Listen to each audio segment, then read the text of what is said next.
여러분 지금 당장 휴대폰 캘린더를 켜보세요. 그리고 1월 15일에 아주 크게 동그라미를 치셔야 합니다. 이날이 무슨 날이냐고요? 누군가에게는 잃어버린 보너스 100만 원을 찾는 날이 될 거고, 누군가에게는 생각지도 못한 세금 폭탄을 맞고 한 달 내내 편의점 도시락만 먹어야 하는 비극의 시작점이 될 수도 있는 날입니다. 네, 바로 국세청 연말정산 간소화 서비스가 열리는 날입니다. 많은 분이 에이, 그냥 회사에서 시키는 대로 클릭 몇 번 하면 끝나는 거 아냐? 라고 생각하세요. 그런데 여러분 그거 아세요? 매년 연말정산에서 몰라서 못 찾아가는 돈이 대한민국 전체에서만 수천억 원에 달합니다. 반대로 잘 몰라서 부양가족을 넣었다가 나중에 가산세까지 합쳐서 토해내는 직장인이 수만 명이죠. 나는 월급이 적어서 낼 세금도 없어라고요? 천만의 말씀입니다. 당신이 스타벅스에서 마신 커피 한 잔, 건강을 위해 결제한 헬스장 PT 비용, 심지어 부모님께 드린 용돈까지 이 모든 게 어떻게 설계하느냐에 따라 당신의 2월 월급 봉투를 두툼하게 만들 수도 혹은 구멍 나게 만들 수도 있습니다. 오늘 돈줄경제가 준비한 영상은 단순히 이거 보세요 수준이 아닙니다. 15일 개통되는 서비스에 바뀐 전부터 1원이라도 더 환급받기 위한 미시적인 전략, 그리고 국세청이 올해 새롭게 도입한 인공지능 챗봇을 어떻게 활용해야 여러분의 시간을 아낄 수 있는지까지 15년 경력의 노하우를 담아 연말정산의 모든 것을 털어드리겠습니다. 이 영상 하나로 여러분은 올해 세무 전문가가 될 거예요. 준비되셨나요? 13월의 월급을 향한 대장정, 지금 바로 시작합니다. 안녕하세요. 대한민국 모든 직장인의 통장을 돈줄 내드리는 채널 돈줄경제입니다. 벌써 연말정산의 계절이 돌아왔습니다. 매년 하는 거지만 할 때마다 헷갈리고 매번 그때 그거 챙길 걸 하고 후회하는 게 바로 연말정산이죠. 특히 올해는 작년과 비교해서 바뀌는 게 꽤 많습니다. 운동 좋아하시는 분들 혹은 거동이 불편한 가족을 돌보고 계시는 분들이라면 이번 영상 절대 놓치지 마세요. 오늘 저희가 준비한 내용은 국세청에서 발표한 따끈따끈한 최신 지침을 기반으로 합니다. 1월 15일부터 열리는 간소화 서비스에서 우리가 무엇을 눈부릅다고 찾아야 하는지, 그리고 20일 확정 자료가 나오기 전까지 우리가 반드시 해야 할 행동 강령을 정리해 드릴게요. 이 영상 끝까지 보시면 여러분의 환급금 액수가 달라질 거라고 확신합니다. 자, 본론으로 들어가서 가장 먼저 살펴볼 건 올해부터 새롭게 추가된 혜택입니다. 국세청도 매년 조금씩 시스템을 개선하는데 올해는 특히 우리 삶과 아주 밀접한 부분들이 들어왔어요. 가장 눈에 띄는 건 역시 체육시설 이용료입니다. 운동 마니아분들 소리 질러도 좋습니다. 작년 7월 이후에 헬스장 등록하셨거나 수영장 다니신 분들 계시죠? 그동안은 이게 문화비 소득공제에 포함되지 않아서 아쉬워하는 분들이 많았거든요. 그런데 올해부터는 이 비용의 30%를 소득공제 받을 수 있습니다. 30%면 얼마 안 되잖아 라고 생각하실 수도 있어요. 하지만 계산기를 한번 두드려 볼까요? 만약 여러분이 헬스장 1년 회원권으로 100만 원을 결제했다면 그중 30만 원이 소득에서 빠지는 겁니다. 여러분의 소득세율이 15% 구간에 있다면 앉은 자리에서 약 4만 5천 원을 환급받는 셈이죠. 치킨 2마리 값이 그냥 생기는 거예요. 그런데 여기서 아주 중요한 팩트체크 들어갑니다. 거짓 정보에 속으시면 안 돼요. 모든 체육시설이 다 되는 건 아닙니다. 국가에서 지정한 체육시설법에 따른 시설이어야 하고요. 무엇보다 작년 7월 이후 결제분부터 적용된다는 점을 꼭 기억하세요. 간소화 서비스에서 자동으로 뜨긴 하겠지만 만약 내가 결제한 내역이 안 뜬다면 해당 센터에 전화해서 연말정산용 영수증 국세청에 신고하셨나요? 라고 꼭 물어보셔야 합니다. 또한 총급여액이 7천만 원 이하인 분들만 문화비 소득공제 혜택을 볼 수 있다는 점도 잊지 마세요. 두 번째는 정말 다행이라고 생각되는 부분인데요. 바로 장애인 및 발달 재활 서비스 관련 자료입니다. 그동안 거동이 불편한 장애인 가족을 둔 분들은 이런 증명서를 떼기 위해 직접 기관을 방문해야 하는 번거로움이 있었어요. 휠체어를 밀고 혹은 바쁜 시간을 내서 관공서를 가는 게 여간 힘든 일이 아니었죠. 그런데 올해부터는 국세청이 이 자료들을 직접 수집해서 간소화 서비스에 넣어줍니다. 발달 재활 서비스 이용 증명과 장애인 활동 지원급여, 본인 부담금 자료가 그 주인공입니다. 이제 집에서 클릭 몇 번으로 이 소중한 공제 항목들을 챙길 수 있게 된 거예요. 국가가 할 일을 이제야 좀 제대로 하는 느낌이죠. 마지막으로 서비스적인 측면인데 국세청이 드디어 인공지능 챗봇 상담을 시범 운영합니다. 사실 연말정산 하다가 궁금한 거 생겨서죠. 국세청 콜센터 전화해보신 분들은 아실 거예요. 연결? 거의 하늘의 별 따기죠. 1시간 내내 노래만 듣다가 끊기기 일쑤입니다. 이제는 홈택스 접속하시면 퀵 메뉴에 챗봇 상담이라는 게 생겼어요. 여기서 궁금한 걸 물어보면 인공지능이 답변을 해줍니다. 물론 사람이 대답하는 것처럼 완벽하진 않겠지만 단순한 규정 확인이나 절차 문의는 여기서 훨씬 빠르게 해결하실 수 있을 거예요. 자, 그런데 여러분, 이렇게 좋아진 것만 있을까요? 절대 아닙니다. 국세청이 서비스를 편하게 만들어준 만큼 잘못된 공제를 잡아내는 칼날도 훨씬 날카로워졌습니다.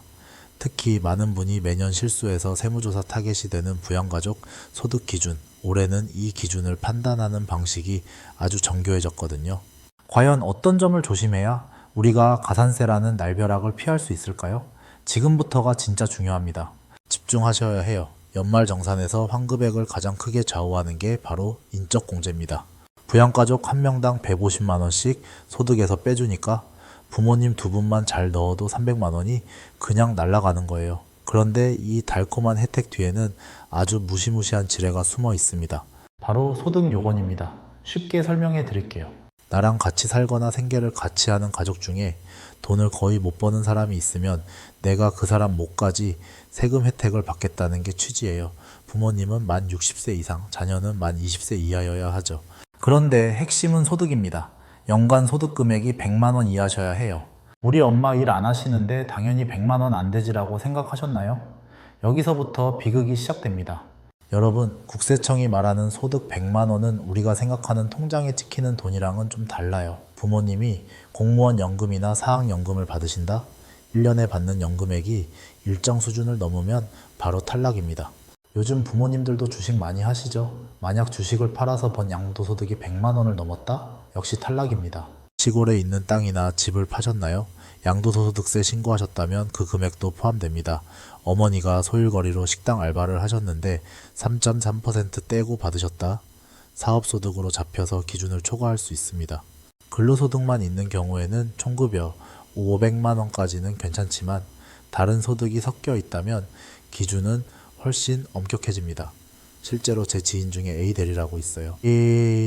작년에 시골에 계신 아버지를 부양가족으로 올렸죠. 아버지는 농사만 지으시니까 소득이 당연히 없을 줄 알았거든요. 덕분에 환급금을 꽤 짭짤하게 받았습니다. 그런데 1년 뒤 국세청에서 과다공제라고 연락이 온 거예요. 알고 보니 아버지가 작년에 평생 쓰시던 낡은 트랙터랑 논 일부를 정리하면서 양도소득이 200만 원 정도 발생했던 거죠. 결과요? 환급받았던 돈 다 토해내고 여기에 부당과소신고 가산세에 납부지연 가산세까지 붙어서 이자까지 톡톡히 냈습니다. 배보다 배꼽이 더 커진 상황. 여러분도 남일이 아닐 수 있습니다. 다행히 올해부터는 국세청이 간소화 서비스 화면에서 부양가족의 소득기준 초과 여부를 미리 확인할 수 있는 명단을 제공합니다. 1월 15일 접속해서 부양가족 자료 제공 동의가 되어 있는 명단을 꼭 확인하세요. 국세청이 이분은 소득 기준을 초과한 것 같습니다 라고 표시해둔 명단이 있는지 체크하는 겁니다. 하지만 주의하세요. 국세청 자료는 보통 작년 10월까지의 소득만 반영되어 있거든요. 근로소득은 상반기까지만 반영되기도 합니다. 만약 11월이나 12월에 갑자기 큰 소득이 발생했다면 그건 국세청 데이터에도 아직 안 올라와 있을 수 있어요. 그건 여러분이 직접 확인해서 명단에서 빼야 합니다.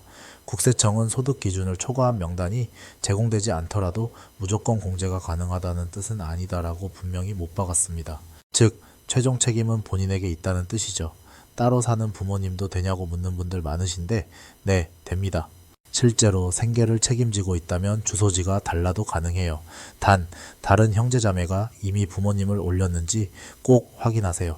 중복공제는 100% 걸립니다. 며느리나 사위는 원칙적으로 안 되지만 장애인이고 생계를 같이 한다면 예외가 있을 수 있으니 챗봇에게 꼭 물어보세요. 부양가족 지뢰를 잘 피했다면 이제는 숨겨진 보물을 찾을 시간입니다. 바로 의료비입니다. 의료비는 그냥 병원 가서 카드 긁으면 다 뜨는 거 아냐라고 생각하시죠? 아닙니다. 여러분이 쓴 돈 중에 국세청이 모르는 돈이 생각보다 많습니다. 의료비 세액공제는 총급여에 3%를 초과해서 쓴 의료비에 대해 15%를 세금에서 깎아주는 제도예요. 내 연봉이 5천만 원이면 150만 원 이상 쓴 금액부터 혜택을 받는 거죠. 나는 병원비 별로 안 써서 해당 안 되라고요? 가족들 의료비를 내가 몰아서 결제했다면 이야기가 달라집니다. 그런데 간소화 서비스는 완벽하지 않아요. 안경 및 콘택트 렌즈 구입비는 시력 교정용일 경우 1인당 50만 원까지 의료비로 인정됩니다. 그런데 이건 안경점에서 국세청에 자료를 안 보내는 경우가 많아요. 직접 영수증을 챙겨야 합니다. 보청기, 휠체어 등 의료기기 구입비도 마찬가지고요. 출산하신 분들, 산후조리원 비용도 1회당 200만 원까지 공제되는데 누락되는 경우가 있으니 꼭 확인하세요. 만약 15일에 접속했는데 내가 쓴 병원비가 없다? 당황하지 마시고 1월 15일부터 17일까지 딱 3일간 열리는 조회되지 않는 의료비 신고센터에 접속하세요. 누락된 병원이나 약국 이름, 금액을 입력하고 신고를 넣으면 국세청이 해당 기관에 압박을 넣습니다. 수정된 데이터가 반영된 최종 확정 자료는 1월 20일에 다시 제공되니까 그때 다시 확인하는 게 정석입니다. 그리고 실손보험 받은 건 어떻게 하냐고요? 병원비 100만 원 냈는데 보험사에서 80만 원 돌려받았다면 실제 내 돈 20만 원만 공제 대상입니다. 예전에는 이걸 몰래 넣어도 잘 안 걸렸는데 이제는 국세청과 보험사가 전산으로 연결되어 있어서 다 잡아냅니다. 나중에 가산세 내기 싫으시면 보험금 수령액은 반드시 제외하고 신고하세요. 자, 의료비까지 챙기셨나요? 그런데 여러분, 간소화 서비스에 절대로 안 뜨는 항목들이 있습니다. 이건 여러분이 종이 영수증을 직접 발로 띄어서 받아오지 않으면 국가가 절대로 먼저 챙겨주지 않는 눈먼 돈들입니다. 월세, 세액공제, 이 집주인이 싫어할까봐 못하겠다고요? 총급여 7천만 원 이하 무주택 직장인이라면 한 달 월세의 최대 17%를 세금에서 직접 깎아줍니다. 집주인 동의 필요 없고요. 전입신고만 되어 있으면 됩니다. 만약 지금 신청하기 껄끄럽다면 일단 넘어가세요. 연말정산 끝나고 나중에 경정청구라는 제도를 통해 5년 이내에 언제든 청구해서 돌려받을 수 있거든요. 이사 간 다음에 신청해도 돈은 들어옵니다. 자녀 키우는 분들은 중고생 교복 구입비 1인당 연 50만 원까지 교육비 공제되는 거 챙기셨나요? 학교에서 일괄 구매한 게 아니면 안 뜨는 경우가 많으니 매장 가서 영수증 끊어달라고 하세요. 초등학교 입학 전 아이들이 다니는 태권도장, 미술학원비도 교육비 공제 대상입니다. 학원은 의무보고 사항이 아니라서 누락되는 경우가 90%니까 지금 바로 원장님께 카톡 보내세요. 종교단체 헌금이나 후원금도 해당 단체에서 국세청에 자료 등록 안 해두면 안 보입니다. 꼭 영수증 받아두셔야 해요. 그리고 만 15세에서 34세 이하 청년이 중소기업에 취업했다면 소득세를 무려 90%나 깎아줍니다. 이건 회사에 신청서를 내야 적용되니까 격리팀에 꼭 확인해 보세요. 이제 무기는 다 준비됐습니다. 1월 15일 아침 홈택스 접속하면 돋보기 모양 버튼들 하나하나 다 누르세요. 누를 때마다 금액이 합산되는 걸 보며 쾌감을 느껴보시고요. 맞벌이 부부라면 편리한 연말정산 메뉴에 있는 맞벌이 부부 절세 안내를 꼭 클릭하세요. 자녀 공제는 남편이, 의료비 공제는 아내가 받는 게 총 합산 세금이 얼마 더 적다고 인공지능이 계산해줍니다. 보통 소득이 높은 사람에게 몰아주는 게 유리하지만 의료비는 소득이 낮은 사람 쪽으로 몰아줘야 문턱을 넘기 쉬워져서 공제액이 커지는 경우가 많거든요. 이거 시뮬레이션 없이 그냥 했다가는 수십만 원 날리는 겁니다. 마지막으로 공격적인 환급 전략, 연금저축과 IRP입니다. 연간 900만 원까지 공제 대상인데 총급여 5,500만 원 이하라면 공제율이 16.5%나 됩니다. 900만 원 꽉 채웠다면 무려 148만 5천 원이 현금으로 돌아와요. 무주택자라면 청약저축 납입액의 40% 소득공제도 잊지 마시고 전세자금 대출이나 주택담보대출 이자 내는 것도 꼼꼼히 챙겨서 서류 내세요. 대출 이자로 낸 돈을 세금으로 복구할 수 있는 아주 좋은 기회니까요. 자, 이제 정말 마무리할 시간입니다.